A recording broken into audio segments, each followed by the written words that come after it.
आप सबका स्वागत है लाइफ साइंस कैफ़े में। हम कर रहे हैं 12th क्लास की बायोलॉजी, जिसमें 15 चैप्टर हमारा शुरू हो चुका है। फर्स्ट वीडियो में हम कवर कर चुके हैं पैटर्न ऑफ बायोडाइवर्सिटी से पहले का हिस्सा, मतलब हमारे देश में बायोडाइवर्सिटी कितनी है, हमारी कंट्री का क्या कंट्रीब्यूशन है और बायोडाइवर्सिटी क्या होती है। ठीक है, अब पैटर्न समझते हैं बायोडाइवर्सिटी का। सबसे पहले लैटिट्यूडिनल ग्रेडियंट में, लैटिट्यूडिनल ग्रेडियंट जो हमारा आप कह सकते हो जो अर्थ से जो एक लाइन गुजरती है, जो इमेजिनरी लाइन है एक्चुअली, वो north to 0 degree, north to 0 degree, north to south नहीं होती है, ये ईस्ट टू वेस्ट होती है 0 डिग्री। ठीक है, एक बार इस तरह से देख लेते हैं। ये है हमारा ईस्ट, ये है हमारा वेस्ट, यहाँ पे होती है हमारी लैटिट्यूडिनल लाइन जिसका एंगल 0 डिग्री होता है। ठीक है, ये लाइंस हमेशा ईस्ट वेस्ट टू ईस्ट जाती हैं, ईस्ट टू वेस्ट जाती हैं। ये एक्चुअली अलग टॉपिक हो जाएगा, इतना ही समझ लेते हैं कि हम इस पर कितनी बायोडाइवर्सिटी होती है।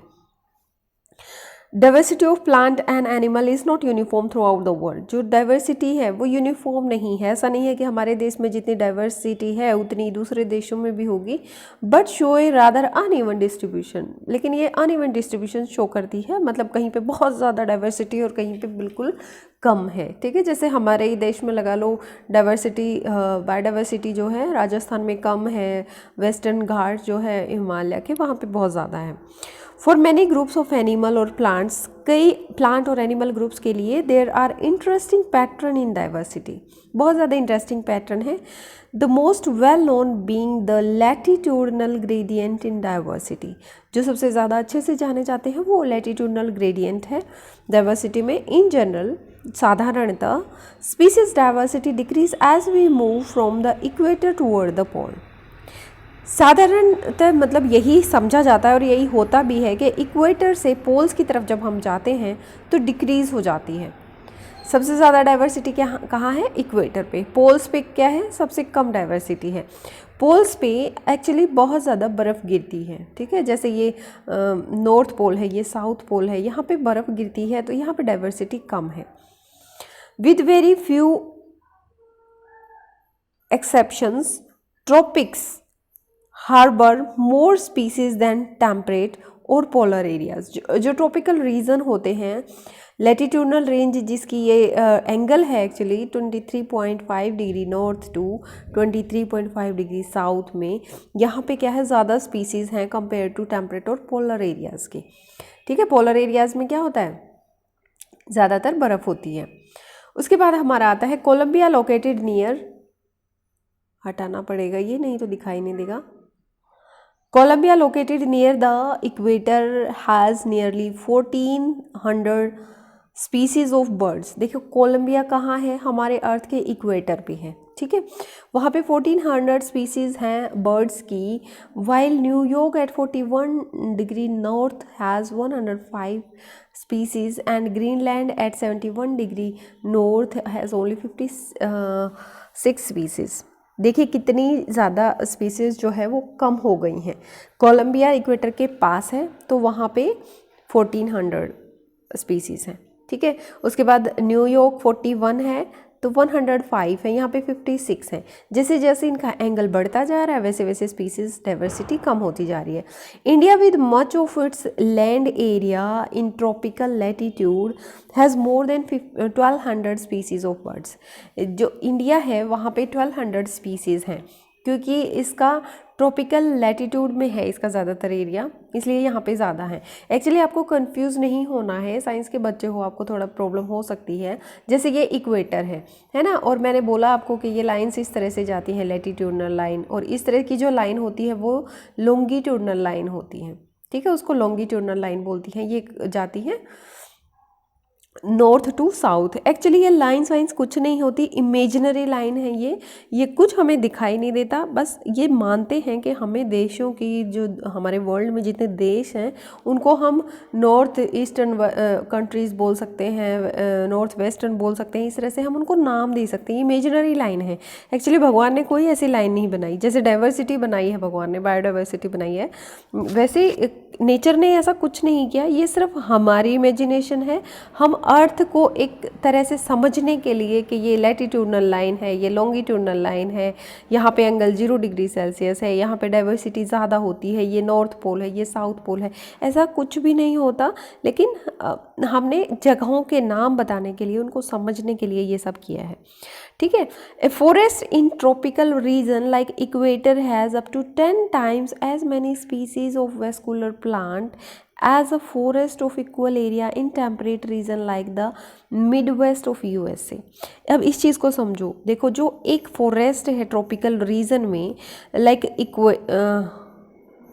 Ecuador has up to 10 times, जैसे इक्वाडोर है एक फॉरेस्ट, समझ लो 10 गुना ज़्यादा स्पीसीज होती हैं वेस्कुलर प्लांट्स की वहाँ पर, जो कि इक्वल होती हैं टेम्परेट रीजन के एरिया से।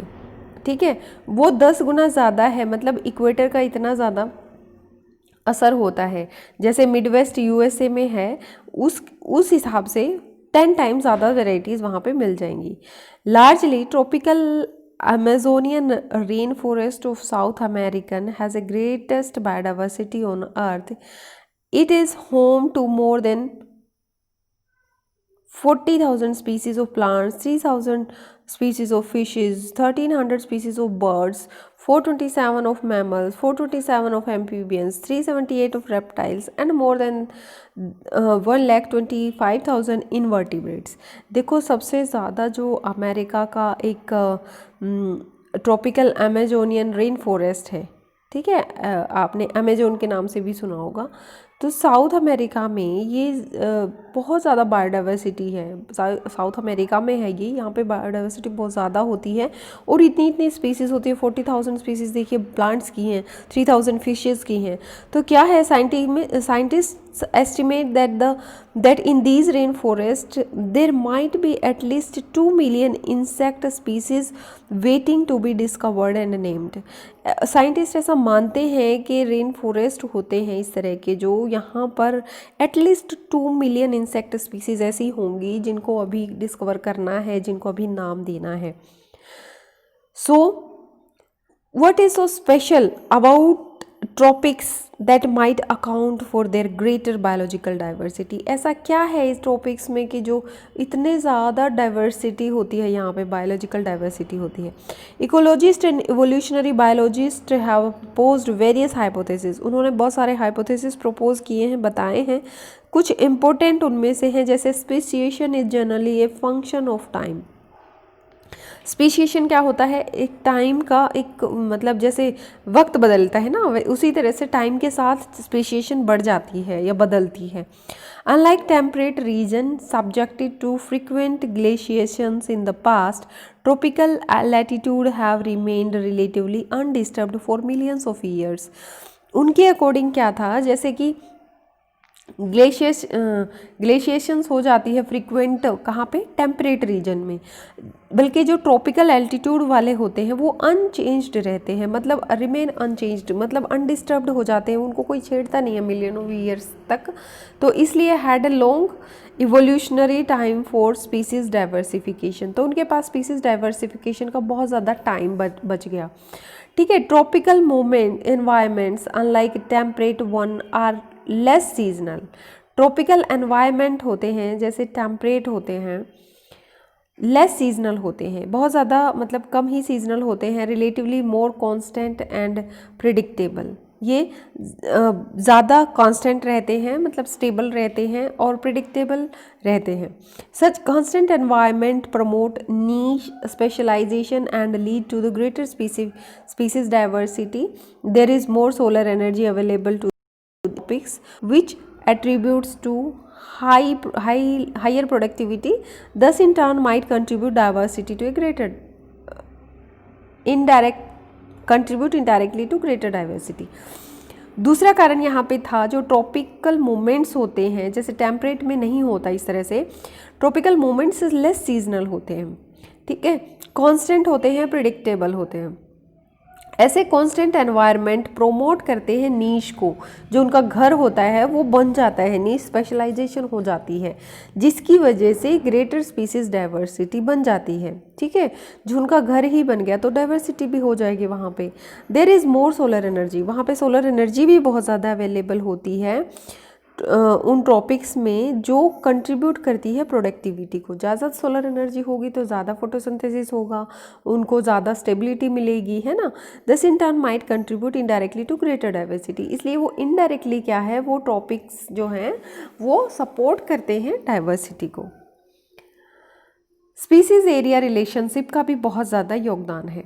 During his pioneering and extensive exploration in the wilderness of South American jungle, the great German naturalist and geographer Alexander von Humboldt observed that within a region species richness increased with increasing explored area, but only up to a limit. देखिए species area relationship में क्या कहते हैं कि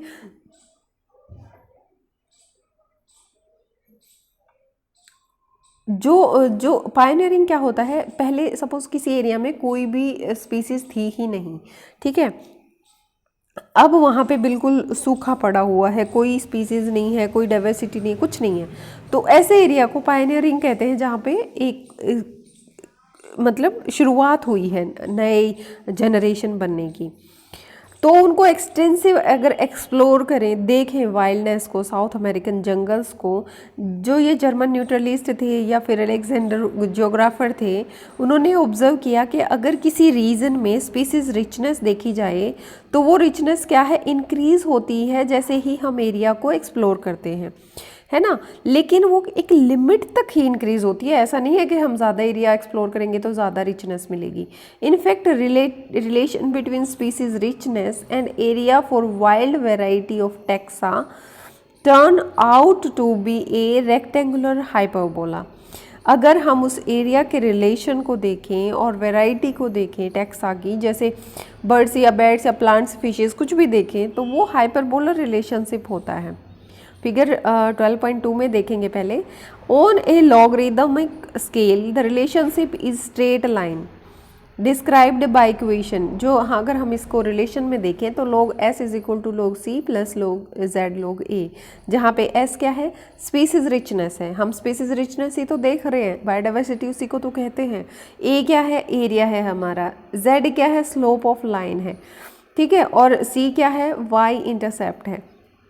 ये देखिए इसे कहते हैं स्पीसीज रिचनेस रिलेशनशिप, ठीक है, स्पीशीज एरिया रिलेशनशिप भी कह सकते हैं इसको। किसी एरिया के साथ स्पीसीज एक टाइम पर बढ़ती जा रही है रिचनेस, लेकिन यहाँ पे आके वो कांस्टेंट हो गई। यही तो बोला था हमारे साइंटिस्ट ने कि जो एरिया को अगर हम एक्सप्लोर करेंगे तो एक बार तो बढ़ती जाती है जैसे ही हम एक्सप्लोर करेंगे ज़्यादा एरिया, लेकिन एक टाइम ऐसा आएगा कि वो स्टेबल हो जाएगी, कॉन्स्टेंट हो जाएगी, फिर उस पर एरिया का इफेक्ट नहीं होगा।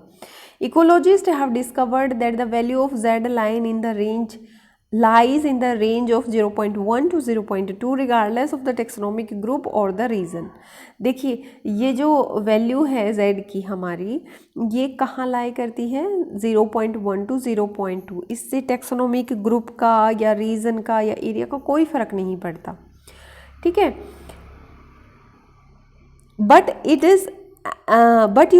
If you analyze the species area relationship among very large area like entire continent, अगर पूरे continent का एरिया आप एनालाइज करोगे, you will find that the slope of the line to be much steeper।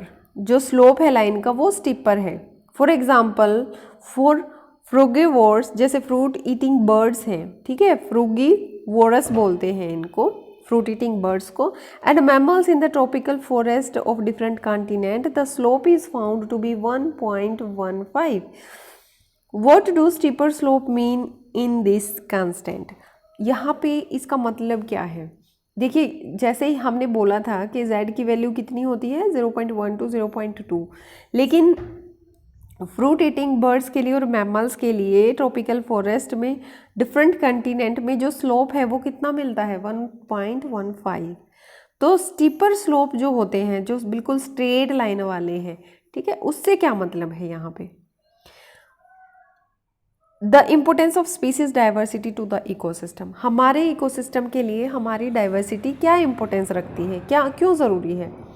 Does the number of species in a community really matter to the functioning of ecosystem, क्या बहुत ज़्यादा matter करती है हमारे ecosystem की functioning के लिए? This is a this is a question for which ecologists have not been able to give definite answer. ये एक ऐसा क्वेश्चन है जिसका आंसर हमारे इकोलॉजिस्ट ने भी नहीं दिया है, मतलब डेफिनेट आंसर नहीं दिया है इसका. For many decades, ecologists believed that communities with more species generally tend to be more stable than those with less species. ऐसा मानते थे हमारे इकोलॉजिस्ट कि जहाँ पे ज़्यादा डाइवर्सिटी रहेगी, है ना, वो ज़्यादा कम्युनिटीज़ रहेंगी, तो मतलब ज़्यादा स्टेबल रहेगा.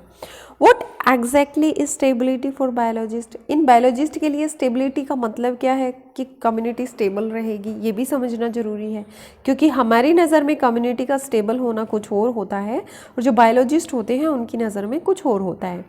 पहले तक वो क्या समझ रहे थे, जितनी ज़्यादा डाइवर्सिटी रहेगी उतनी ज़्यादा कम्युनिटी स्टेबल रहेगी. स्टेबल कम्युनिटी शुड, देखिए गड़बड़ हो जाती है बीच में.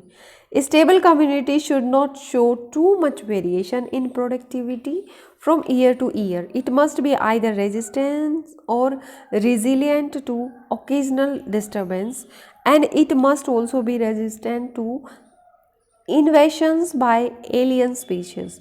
देखिए उनके अकॉर्डिंग स्टेबल कम्युनिटी जो होती है ना, उसको बहुत ज़्यादा वेरिएशन नहीं शो करना चाहिए अपनी प्रोडक्टिविटी में. मतलब एक साल कोई वेरिएशन, एक साल कुछ प्रोडक्टिविटी हो रही है, अगले साल प्रोडक्टिविटी कुछ और हो रही है.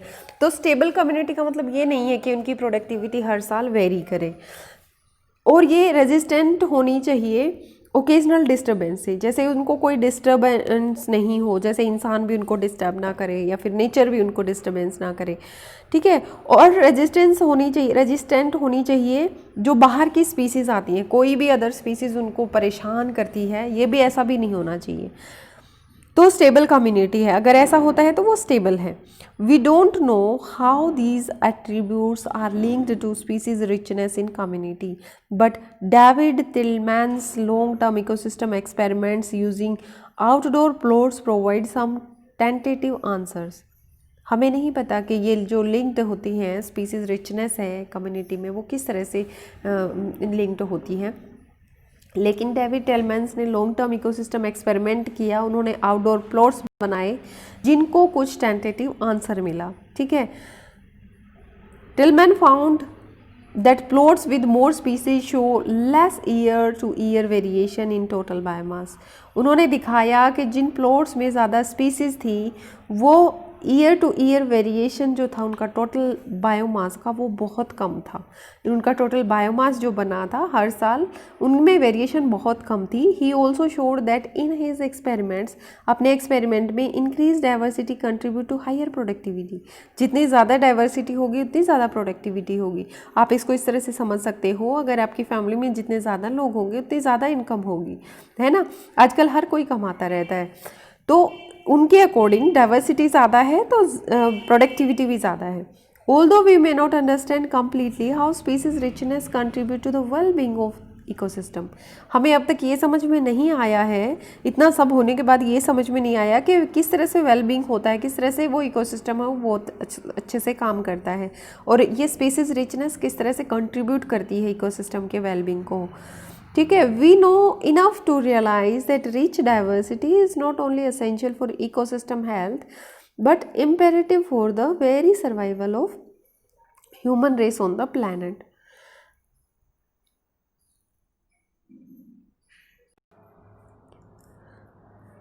हमें ये पता होना चाहिए कि जो हमारी रिच डाइवर्सिटी है वो इकोसिस्टम की हेल्थ के लिए ही ज़रूरी नहीं है, बल्कि ये बहुत ज़्यादा ज़रूरी है ह्यूमन रेस का सर्वाइव करने के लिए. इस प्लैनेट पे ह्यूमन रेस को के सर्वाइवल के लिए इकोसिस्टम में रिच डाइवर्सिटी होना ज़रूरी है. At a time when we are losing species at an alarming pace, One might ask, does it really matter to us if few species become extinct? एक time ऐसा है, अभी का टाइम जो है वो ऐसा है कि हम स्पीसीज़ को लूज़ करते जा रहे हैं, मतलब बहुत ज़्यादा। ये एक घंटी है हमारे लिए खतरे की कि हम स्पीसीज़ लूज़ करते जा रहे हैं। लेकिन क्वेश्चन ये है कि क्या किसी स्पीसीज़ के लूज़ होने से, ख़त्म होने से हमारे एक्सटिंक्ट पे कुछ फ़र्क पड़ता है? क्या ये हमारे लिए रियली मैटर करता है कि कोई स्पीसीज़ लुप्त हो गई मान लो? Would western Ghat ecosystem be less functional if one of its free frog species is lost forever एवर? अगर वेस्टर्न घाट से कोई फ्री फ्रॉग स्पीसीज़ है वो ख़त्म हो जाती है, तो क्या वेस्टर्न घाट का इकोसिस्टम कुछ कम फंक्शनल होगा? क्या उस स्पीसीज़ के बिना वो फंक्शनिंग उसकी कम हो जाएगी? How is our quality of life affected if say instead of 20,000 we have only 15,000 species of ant on earth? क्या हमारी लाइफ की क्वालिटी है वो अफेक्टेड होगी अगर हम 20,000 जो आंट्स की स्पीसीज़ हैं उनमें से हमारे पास 15,000 बच जाएं? There are not direct answer to such native questions but we can develop a proper perspective through an analogy. ठीक है, एनालॉजी क्या होता है? प्रॉपर हाइपोथेसिस होता है। हमारे पास इन सब चीज़ों का डायरेक्ट आंसर नहीं है, लेकिन हम डेवलप कर सकते हैं प्रॉपर पर्सपेक्टिव, हमारा अपना एक विचार हो सकता है। Used by Stanford ecologist Paul and Ehrlich. ठीक है, एक साइंटिस्ट थे हमारे स्टैनफोर्ड, उनके अकॉर्डिंग हम उनकी हाइपोथेसिस को यूज़ कर सकते हैं। इन एन एयरप्लेन, एयरप्लेन मतलब ecosystem, all parts are joined together using thousands of rivet. ठीक है, सभी को जोड़ा गया है 1000 स्पीसीज को यूज़ करके। If every passenger travelling in it start pooping a rivet to take home, it may not affect flight safely initially, but as more and more rivets are removed, the plane become dangerously weak over a period of time. अगर हम ऐसे करेंगे, एक आधी species को मान लो ख़त्म कर देते हैं। रिवेट्स क्या होते हैं? स्पीसीज़। सभी स्पीसीज़ को जोड़ के हमारा इकोसिस्टम बनता है। अगर कोई पैसेंजर इसमें ट्रैवल करता है और एक आधे जो स्पीसीज़ हैं उनको अपने घर ले जाता है या ख़त्म कर देता है वहाँ से, तो वो स्पीसीज़ वहाँ से एक्सटिंक्ट हो जाती है। लेकिन इससे हमारी जो इकोसिस्टम में जो हमारी फ़्लाइट है वो ज़्यादा इफ़ेक्ट नहीं होगी, लेकिन एक एक करके सारी जब ख़त्म हो जाएंगी तो हमारी स्पीसीज़ पूरी तरह से रिमूव हो जाएंगी और हमारे जो प्लेन है कह सकते हैं हम, बहुत ज़्यादा वीक हो जाएगी एक टाइम के बाद। Further more which rivet is removed may also be critical. Loss of rivets on the wings is obviously a more serious threat to flight safely than loss of few rivets on the seats or window inside the plane. बहुत ही ज़्यादा critical situation हो जाएगी अगर हम इसको नहीं समझेंगे, इस चीज़ को कि क्या होता है, किस तरह से है ये चीज़। हम ये कह सकते हैं कि जो हमारी एयरप्लेन है या इकोसिस्टम है, सभी पार्ट्स ज्वाइन हुए हैं बहुत सारी स्पीसीज़ को जोड़ के। ठीक है, अगर हर एक पैसेंजर जो यहाँ पे ट्रैवल करता है हर एक रिवेट को हटाने की कोशिश करता है, अपना घर बनाने की कोशिश करता है, तो ये फ्लाइट को सेफ्टी से मतलब इस तरह से जो स्टार्टिंग है उसमें तो ये इफ़ेक्ट नहीं करेगा। लेकिन जैसे ही ज़्यादा से ज़्यादा स्पीसीज़ वहाँ से हटा दी जाएंगी तो बहुत मतलब वहाँ पे स्पीसीज़ रह ही नहीं जाएंगी और तब बहुत ज़्यादा डेंजरसली वीक हो जाएंगी। एक टाइम आएगा जब स्पीसीज़ ख़त्म हो जाएंगी तो वहाँ का इकोसिस्टम ख़त्म हो जाएगा। लेकिन जो भी स्पीसीज़ ऐसी हैं जो कि वहाँ की स्पीसीज़ हैं, मतलब मेजर इकोसिस्टम फंक्शन में कंट्रीब्यूट करती हैं, ऐसी स्पीसीज़ को हटाने के बाद तो ऑब्वियसली मतलब ख़तरा इतना हो जाएगा कि जिस इकोसिस्टम को हम अपनी जहाज़ समझ रहे थे वो तो ख़त्म ही हो जाएगी। ठीक है, और हर एक खतरा हो जाएगा, हर स्पीसीज़ के लिए खतरा हो जाएगा वहाँ पे, क्योंकि की स्पीसीज़ भी हमने वहाँ से ख़त्म कर दी। इस वीडियो में सिर्फ इतना ही, नेक्स्ट वीडियो के लिए इंतज़ार करें। Till then bye bye.